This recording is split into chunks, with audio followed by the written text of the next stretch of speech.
Hello, and welcome to another episode of Movies That Make Us. I'm Jake. I'm Tracy. And I'm Val. Now, this episode will be coming out the week after the Oscars, so not just the day after the Oscars, but we are recording it beforehand. So to give you the feeling like we didn't record it beforehand, we will just say, can you believe that that show did or did not win, that should or should not have won that particular award? Because it blew my mind. It's like the comedy skits that they'll do on like late night where they'll be like, can you believe? And then somebody's like, everything everywhere all at once, you know, and it's obviously one. Oh my word. Yeah, if Fableman's won the movie. Yeah. If our video editor were just a little bit more talented, we would do something like that to do some kind of voice. I don't think our video editor isn't talented. I think our video editor has other things to do. Yes. Yeah, that's probably fair. We specifically do this format so that we don't have to edit anything. This is true. It's unfiltered. Straight from the source. You get us unfiltered, straight from the source. If that's good, bad, ugly, whatever, we just give it to you all raw and wriggly. Raw. Is that what our late night sessions are going to be now? The raw movies that make us raw. We need to do something with that. Yes. Sorry, my chair is it's like stuck on, when you have a rug and I'm stuck on the lip of the rug. Okay, I'm good now. I'm good. Everything's fine. And that's what we're talking about, folks. Those are the moments that another more professional podcast would have edited out, but not us. You wouldn't know. It is in the show. We are raw. That's the kind of raw coverage you're not going to get anywhere else. I'm going to need a Movies That Sticky Make Us chairs. Raw shirt. If I do it, I'm going to have to rip off the WWE logo from Monday Night Raw or something. Nothing less. Okay. I'll see what we can come up with. Make it happen. I'll pay for it. Yep. I'd be disappointed if you didn't. We'll see if we can get him for our next event, which hopefully we'll have one of those coming up soon. So. Yeah. We got some exciting stuff coming up on the calendar. Yeah, we still have to raise a bunch of money for charity so that we can go run a race, or else they won't let us run. So, which is going to be exciting. I'm excited to do that. Yep, get to run through the Disneyland parks before it opens. Yeah, but all the rides are closed, right? Yes. Yeah, but it's really cool, and I. Honestly, if you're not a member of our Patreon yet, we're also going to have, and this is news to the guys, but we're going to do this. We're going to have a little behind the scenes from our running in Disneyland for Patreon only. You'll get to see a lot of the behind the scenes stuff that we do to get ready. Maybe some squats, maybe some lunges, maybe me trying not to throw up when we're like 20 minutes in and there's Tinkerbell and then Tracy's going for the photo, but I fall. I don't know. There's going to be fun. We know there's going to be shenanigans. Shenanigans will happen. Shenanigans are going to happen. And you, if you subscribe to our Patreon, will get to be in on the shenanigans. I like that idea. I'm totally down with that. And if you're a Patreon, maybe we'll bring you back like a Disney pin or something. Or a churro. I don't know. They sure are. They're going to get a pin. Yeah. Wow. I was thinking that we ran a 10K Movies That Make Us stickers that we give out to people. I would be down with that. We'll figure out some film festival. Yeah. We'll get some stickers that we could do that are exclusive to our Patreon supporters, and we could even get some enamel pins made that are exclusive Movies That Make Us enamel pins. Now you're speaking our language. All right. I think Sammy felt that in the universe, and she's going to message me and be like, so you need help with pins?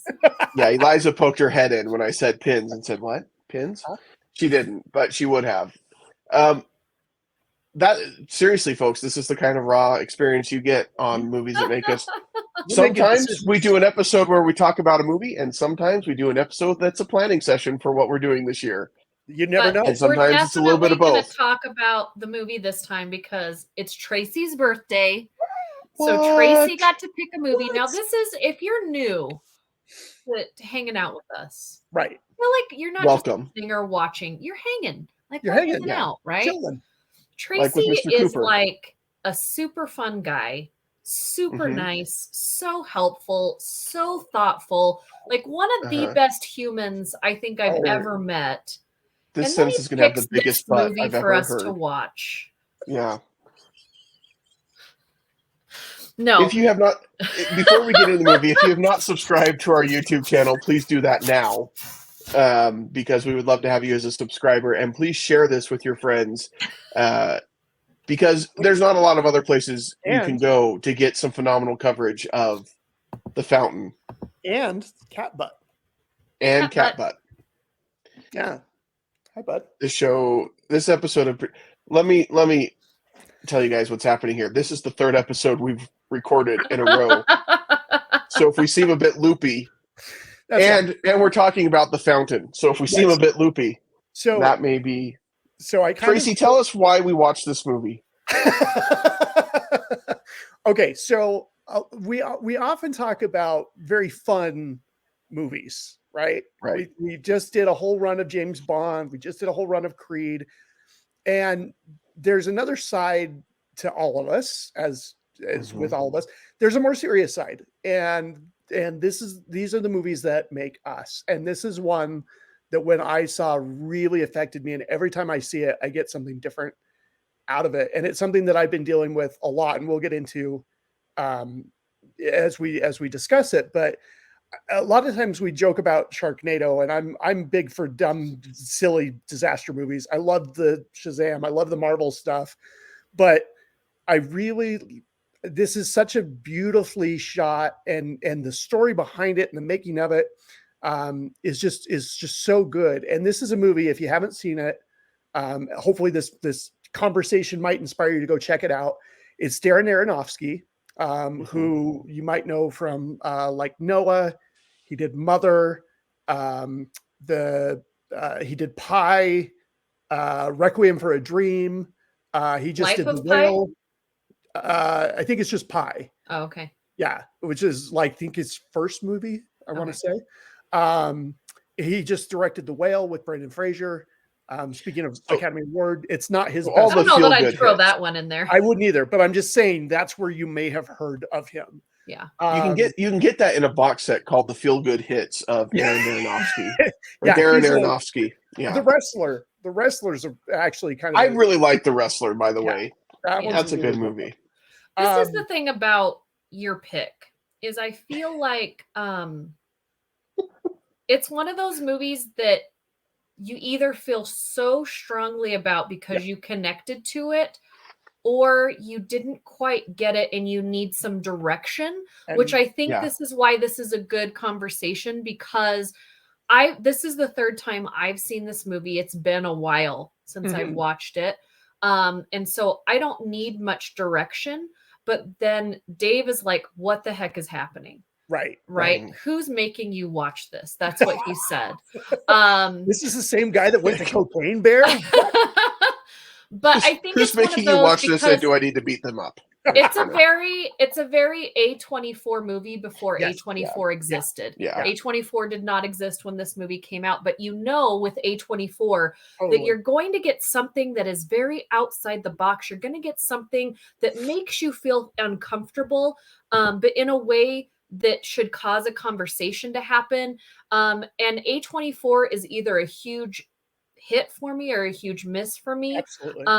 And this movie is so conceptual that I can see how some people they just won't get it. And it's not that they're not smart. It's just it's so different for your not only visually to take in, but for your mind to take in. So let's look for those that haven't seen it, and I'm guessing probably a lot of you have not. This is a story told in 3 parts. It's got Hugh Jackman, it's got Rachel Weisz, And we have 3 different timelines and 3 different stories. And the first one is a conquistador sent by the Queen of Spain. The Spanish Inquisition is happening. She sends him to find that there's a priest who said that he has found the tree of life in the jungles of South America. And the Grand Inquisitor is trying to take over the Queen's territory. She's trying to hold him off. She is being seen as a heretic because she wants immortal life. She sends him as the conquistador to go find proof of that. So that's the first storyline. Second storyline is also Hugh Jackman and Rachael Weisz, set in the modern day. He is a cancer researcher. He's doing research on monkeys to try and find a cure for cancer. Rachael Weisz is having cancer and is dealing with cancer. And he's trying to find a cure for her and is desperate to do so because he cares for her so much. Then we have a third storyline, which is set in the far future, where he is a cosmonaut traveling through time and space with the Tree of Life towards a dying star, in the thoughts that when that star dies, it will be reborn and the Tree of Life will be reborn as well. And so basically, if that doesn't sell you on the movie, I don't know what will. Like, yeah. Here's everything you said makes the movie sound really interesting. Here's where I think I struggled with it a little bit. well, No, you I'm watched being it on your serious. phone. What's that? You watched it on your phone, so that's Well, I did, and we can talk about. So here's when I watched it, folks. I watched it late at night when the power was out, so our house was pitch black. I was the only one awake on my little phone because that was the only way I could watch it at that point. And it was dark, and the movie's already like visually dark, right? Yeah. And so it just felt really dark and especially isolated the jungle anyway. scene. Yeah. Yeah, and so I fully recognize that. But here's my concern with how you just described the movie, because what you left out of your description is the fact that although these are 3 distinct timelines, they are all happening at the same time in the movie, and you're switching back and forth between the 3. And I'm still confused, and you can help clear this up for me. I'm still confused on the conquistador storyline.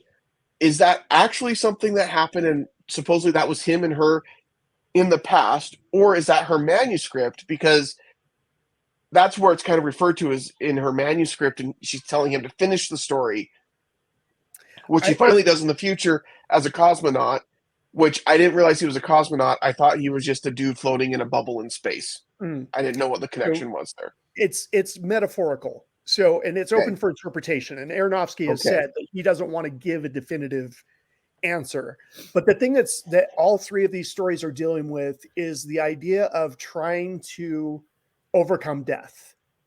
Right. And every single time he's fighting against death, and that's a losing battle. And so I have a friend who's a former Buddhist monk who's also a former Marine. Very interesting dude. Love him to death. And he told me that one of the key tenets of Buddhism, and it's something that I'm trying to deal with and think of more, is that once you realize that the world is entropy, which is the world, everything around you is breaking down and everything is coming to an end. And once you understand that, then that allows you to be reborn and live in a new way.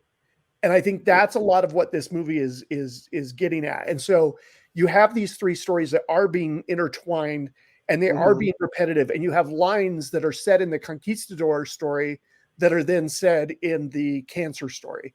There's lines in the cancer story that are said in the spaceman story. And so all of these are about learning how to accept that death is coming, but death brings new life as well. There's several reasons. So I originally saw this in the theater when it came out, and it was back in like 2006. So I'm a very different person now than I was back then.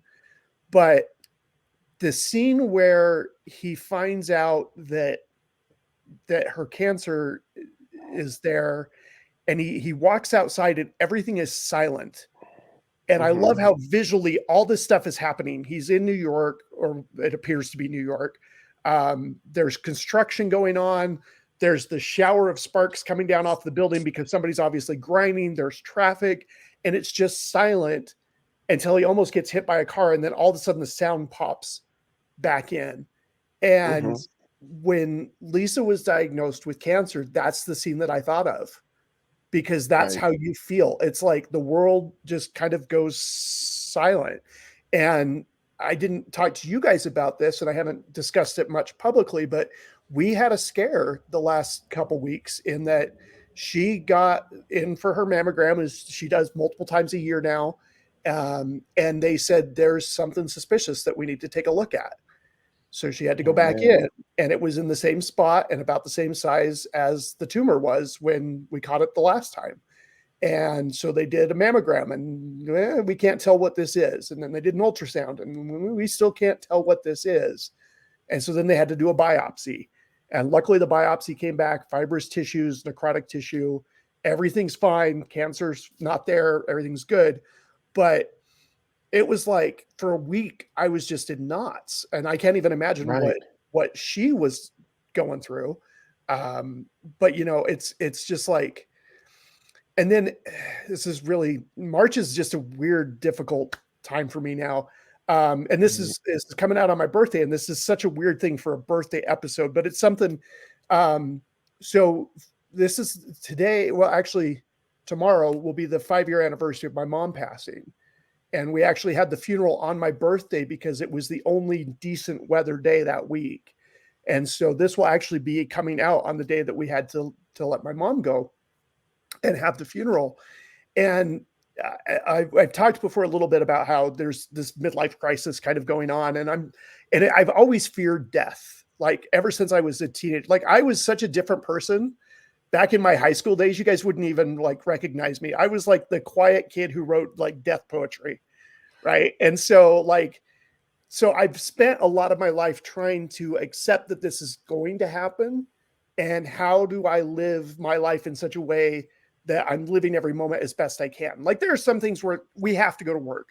We have to go to the grocery store. We got to do laundry, stuff like that. So not every moment of every day of your life is like, yay, we're doing something exciting and unusual, you know, but I try and do things so that at the end I can feel, and I think a lot, Jake, about Neil Peart's The Garden, the song by Rush, and he was the lyricist, and about how at the end of the day, the only thing that matters is how we treated each other and what we did for each other. And that to me is a lot of what this film deals with, is he's trying to save her and save the tree. And he's always trying to save something instead of accepting that this is what is going to happen.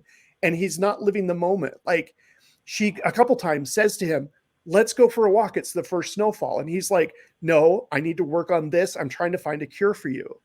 And so he's so busy trying to save her life that he's not living life with her as much as he could. And I think that there's just a lot in there.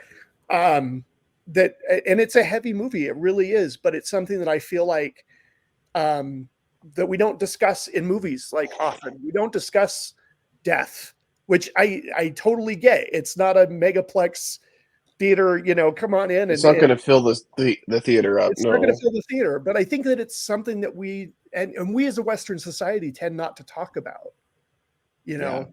And just I think some of the imagery, and so sorry, I'm kind of dominating here for a bit, but it's your pick, man. There are some shots in this movie that are so freaking gorgeous and that are almost iconic. Like even if you haven't seen the movie, you've probably seen the shot where it's him traveling upwards and you have these streaks down below him and you have the bubble with the tree, and they made all those special effects in a petri dish.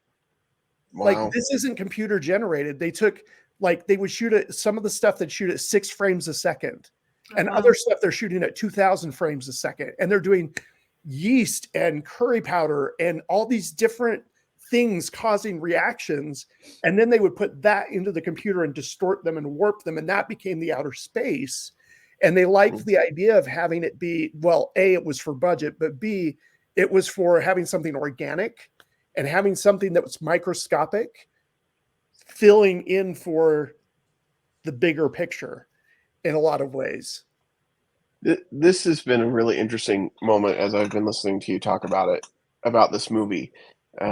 because we have had the opportunity over the last couple of weeks to talk about movies that mean a lot to members of our team for different reasons.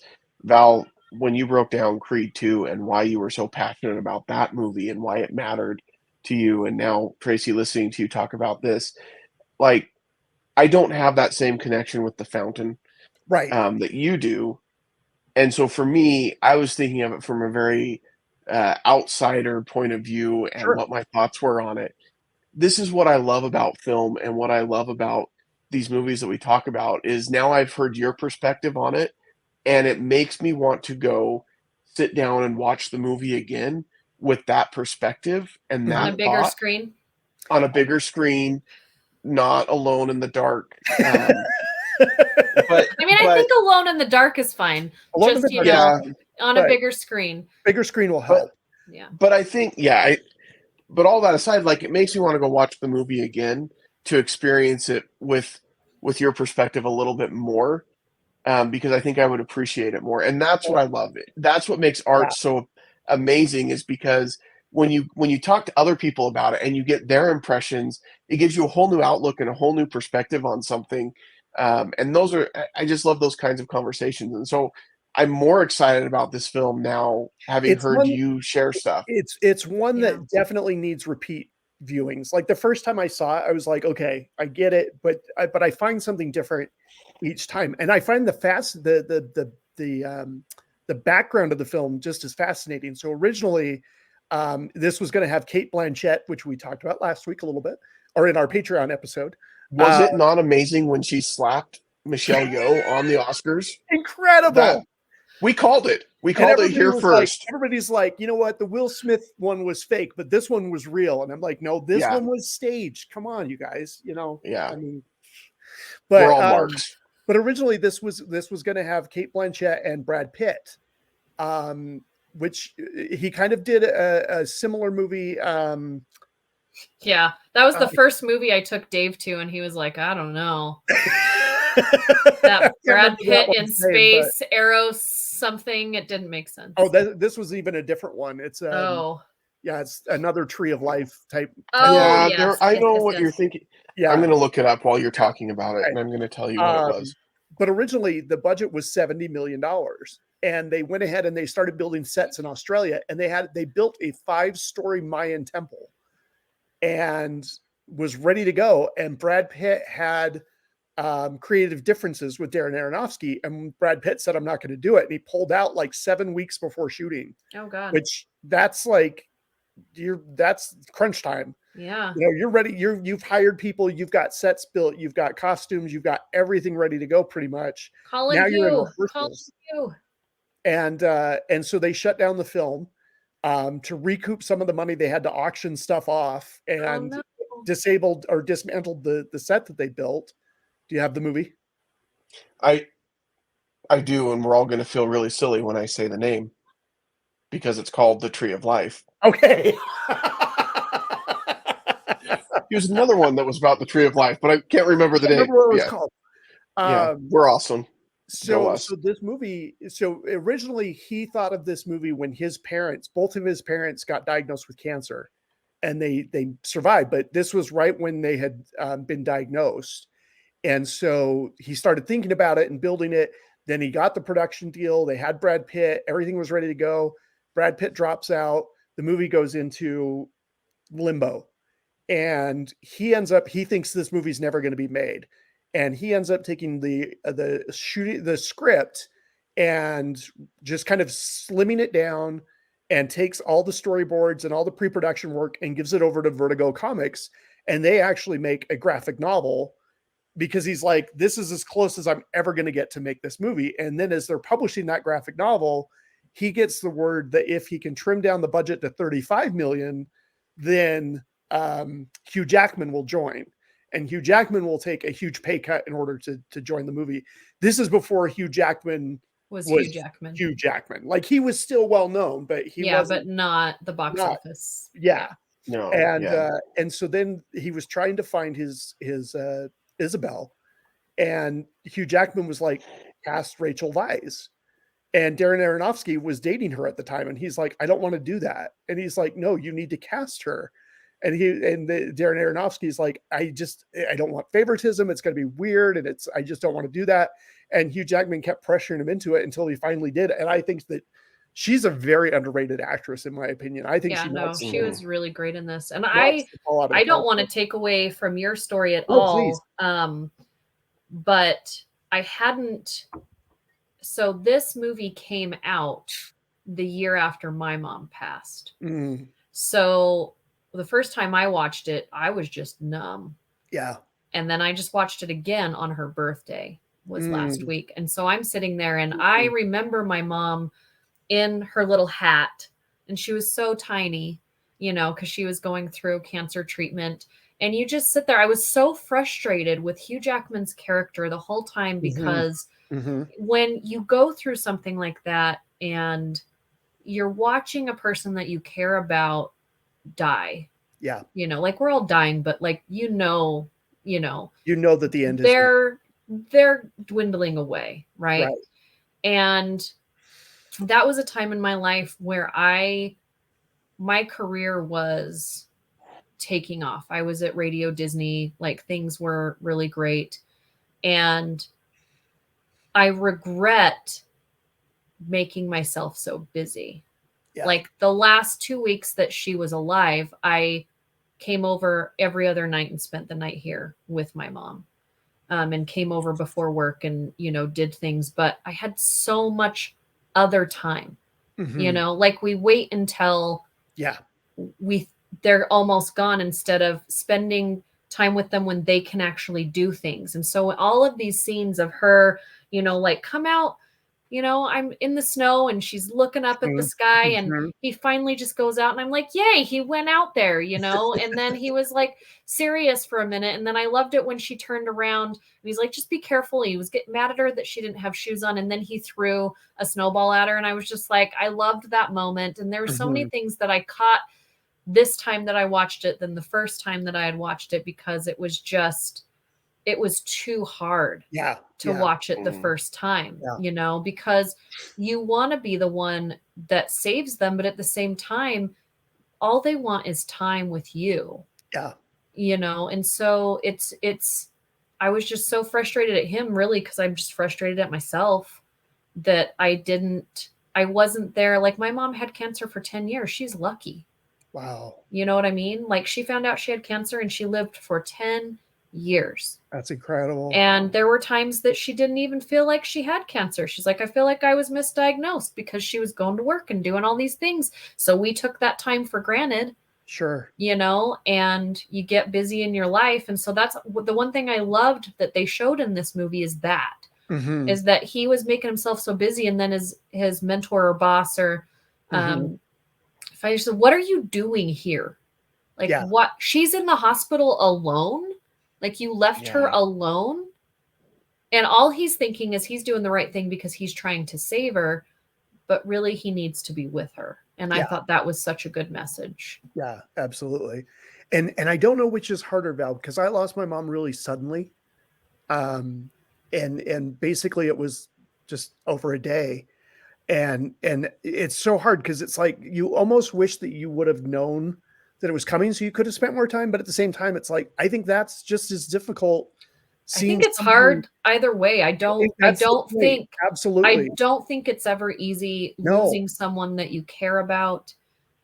Recently I lost a friend, like a coworker, that nobody knew he was going to pass. He had kidney failure, young kid, 35, 2 amazing young children.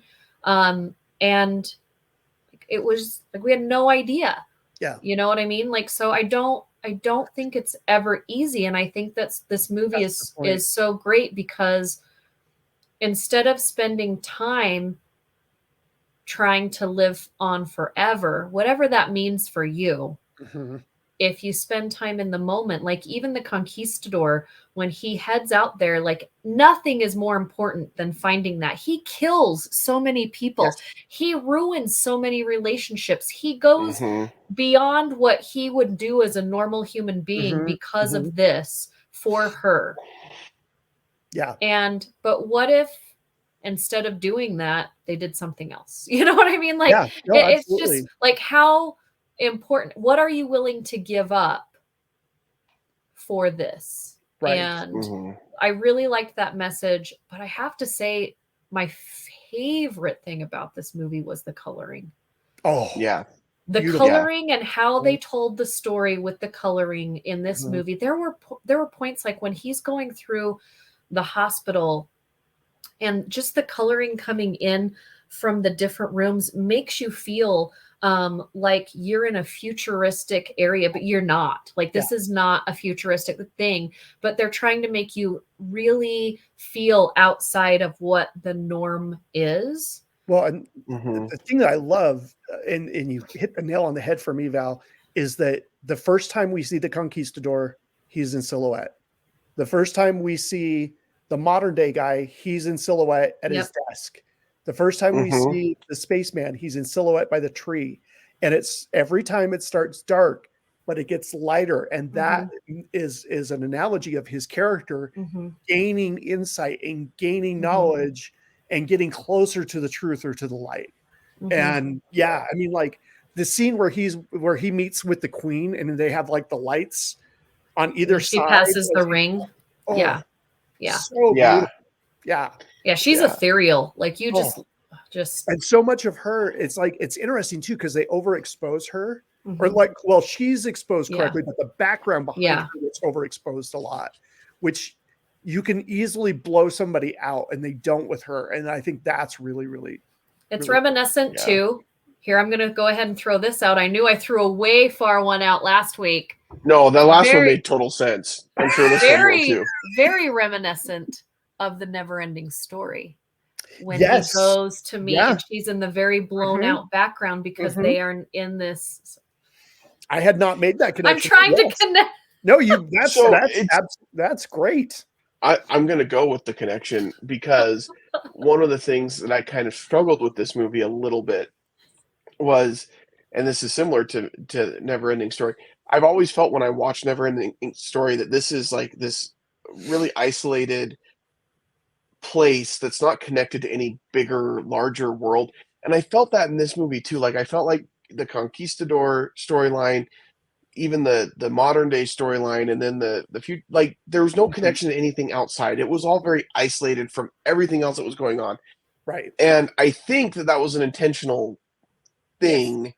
I just don't know that I cared for it very much. Okay. When you are going through something like this, I know that my mom, when she would share her feelings with me, felt very alone. You feel very isolated, even from the people that you shouldn't. And what I think showed me that isolation a few times is when they're actually out in public. So she goes to that museum in the movie, and the lighting makes you feel like they're the only ones there, right? And then all of a sudden a whole bunch of kids go past, but then it zooms in. Like right after the kids go past, it zooms in on that, and you've got these shadow lights that are just on them, you know, and I think it's meant to make you feel like there is nothing else going on, because he doesn't see anything outside of what he doesn't see other people and what their feelings are and what they're doing. Like, he's working with a whole group of people that are trying to do the same thing, but it's all about what he wants. And they keep telling him, you're not seeing it. You're out of, you know, the depth of you're out of bounds. You're, you know, so I think Jake, I think you're not supposed to feel comfortable with it. Yeah, and there's only two scenes that are not filmed on a soundstage, and it's the museum and it's the funeral. And those are the only two things that aren't filmed on a soundstage. The whole Mayan jungle, and it feels that way, which to me works. And Darren Aronofsky said when they had to break the film down to make budget, they had to drop a lot of stuff. And he said it really made them focus on what is the story that we're trying to tell, and how do we tell that in the most economic way possible. And Jake, you mentioned it when we didn't mention it in the podcast, but when we first discussed it, you're like, okay, it's an hour and a half. I can, you know, it's a short movie, but it feels longer. Yeah. Especially when it's 3 o'clock in the morning and you're watching it by yourself. It does feel longer at parts, but that doesn't bother me all the time. Mhm. Like, I don't Mhm. mind a movie that's longer when there's a point to it, when they're being methodical about it, when that's part of the pacing and the storytelling and things like that. Um, I don't like it when it's long just to be long. But this Right. movie isn't long, and it does feel longer, but I think that's because it is told at the pace that it's told, right? Mhm. It is Mhm. not this quick, high-paced, hard-hitting story. It's very methodical and Mhm. almost brutally slow on purpose to tell the Mhm. story until it gets to the very end, and then once it clicks to him on what it means to finish the story, and then all three kind of storylines meld into one, then it goes really quick. Like that happens, and Mhm. there's like 10 minutes left in the Yeah. movie, Yeah. and all that hits all of a sudden, but that's so jarring because the rest of the movie was so intentionally paced the way that it was. And I don't And think that's a negative. For me, it no, wasn't a negative in this particular film. I totally get that.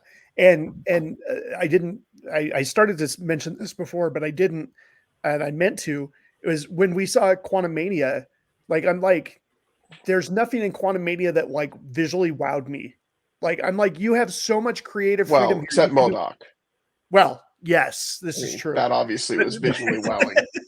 but in terms of like the visual backgrounds, like there's nothing in Yeah. there that I was like, oh my gosh. And in this movie it is. And I think it's so interesting that it was filmed in a petri dish as opposed to the only CGI. Like I said, they'd twist stuff, they'd distort it, they'd warp it.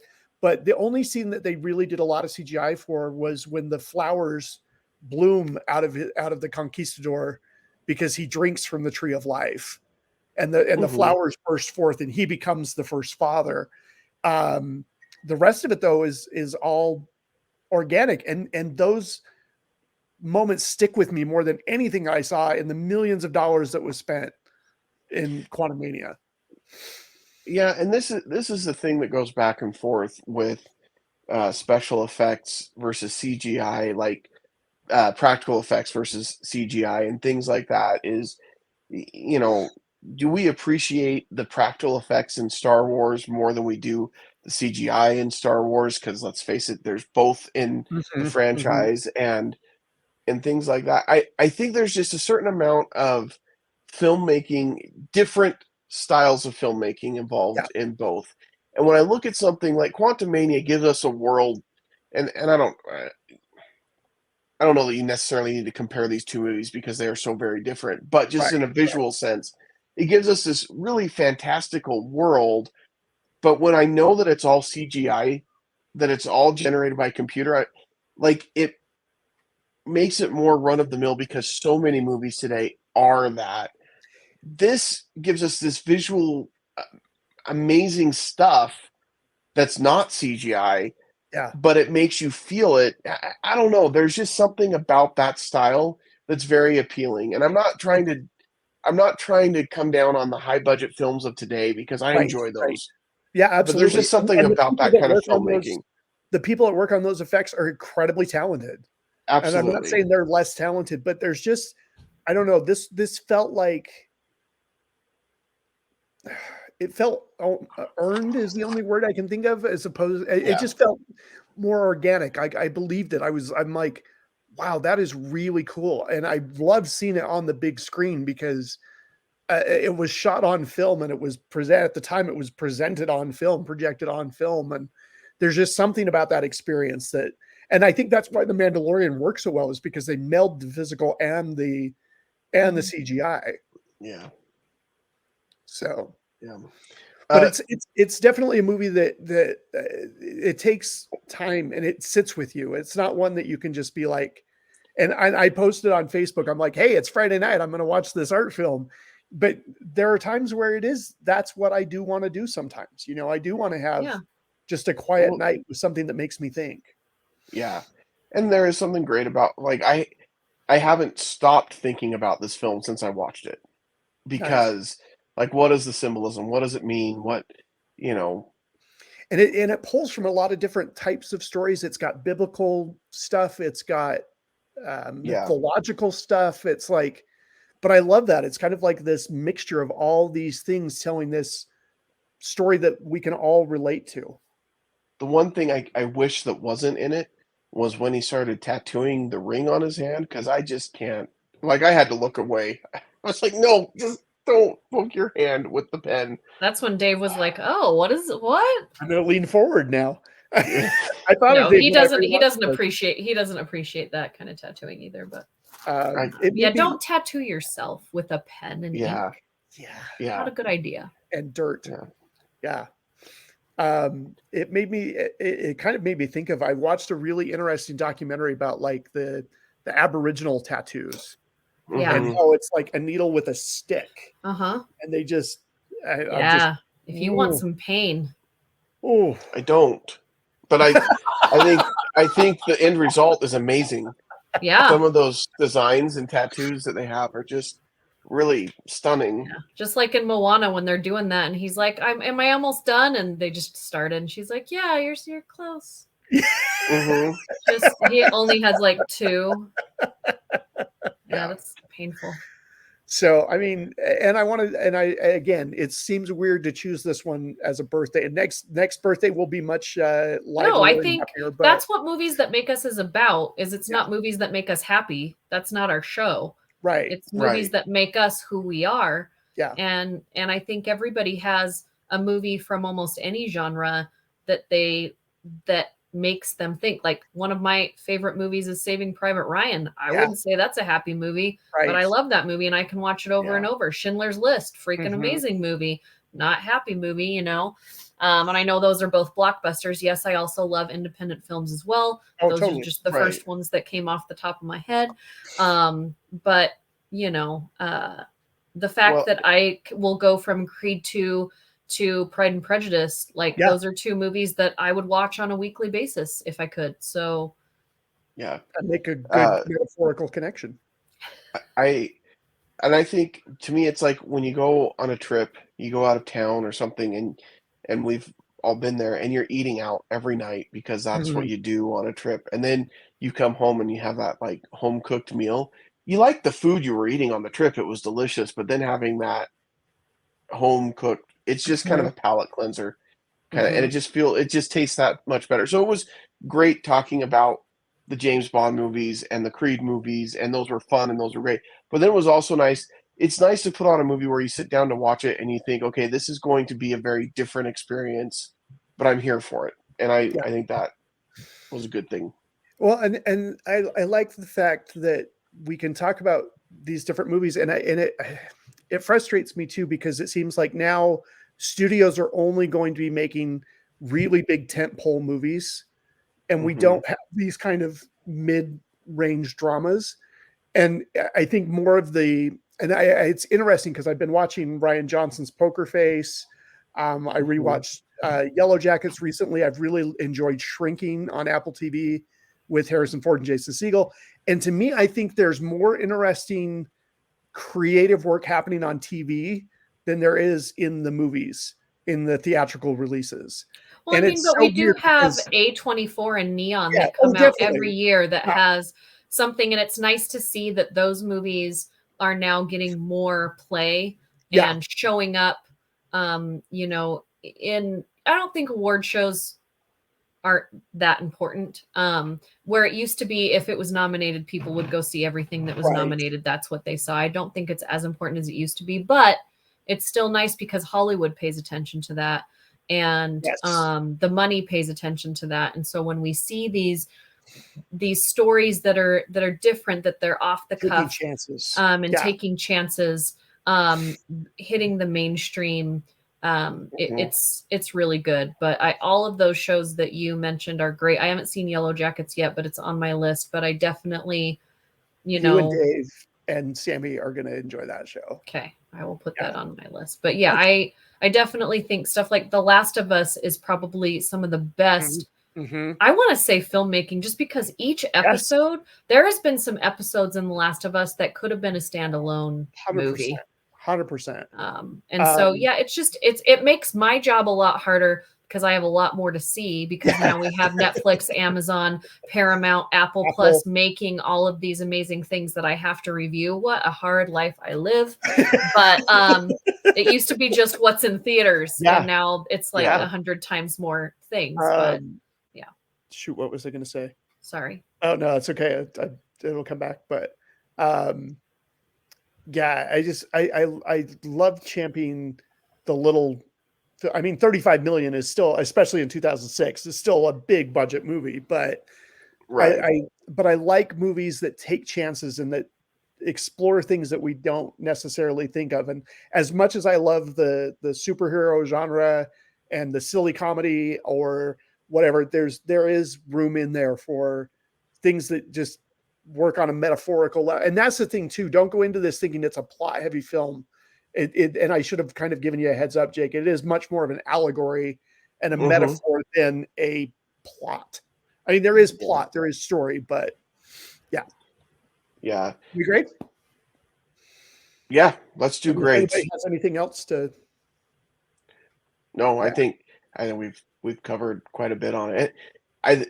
I'll start with the grades. I think I'm glad I watched the movie. I think I may want to revisit it at some point. It's probably not one that I'm going to go pop on right now. But there is a lot. It is very artistic. It does take a lot of risks, and I think a lot of them pay off in how it looks. And I think he told the story he wanted to tell.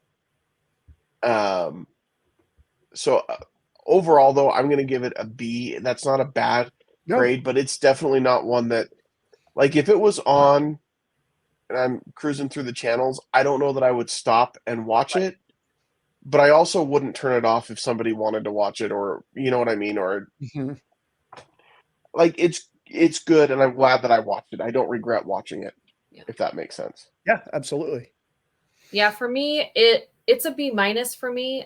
Still a B in the B category. I think it is a visually beautiful movie to watch. I do think the acting was fantastic, and I do like all the risks that he took. For me, and I'm going to throw out Quentin Tarantino for a minute here. I'm not a fan of Quentin Tarantino's work, but I feel like what he does is he takes something like this where you're telling several different stories at one time, and you make it so that the 90% of people that watch film, not the 10% of us that really dig deep. Yeah. Though the 90% don't need an explanation to get it. Yeah. You know what I mean? And so if it wasn't that, this would be a B+ for me. But I feel like I definitely think there's a place for this kind of film. I think there's a lot of people that really love this kind of film. For me, I do love it, but I also don't think, and I had to be this way because there's a couple other movies that we've seen this year so far that I felt the same way about.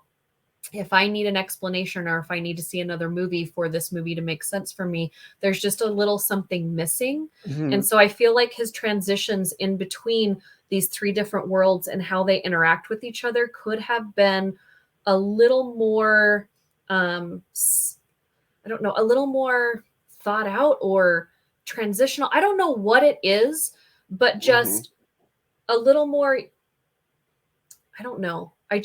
I feel like there was something that he maybe could have done that was outside of his own mind that he could have done so that a mass audience could accept it. But I know, and I say that knowing I don't want every movie to be for a mass audience or commercial. That's not what I'm saying, but I want more of a mass audiences to come to these films and not be turned away. And I feel like that if somebody who has never seen a film like this before were to come and watch it, they may not take a chance on another similar film because they didn't get it. And so I just think I don't know what he could have done, but I just wanted more of a translation between these three places for a bigger audience. And if that was there, it would have been a higher grade, because all in all, I think the movie is beautiful, not just visually, but beautiful as the movie, what it's saying, what it's Right. telling, all the risks that it took. But it might turn people off to coming to see more movies like this. Yeah. And like I said, this is not necessarily an easy film. Yeah. You've got to be kind of in the right mindset, the right mood. Yeah.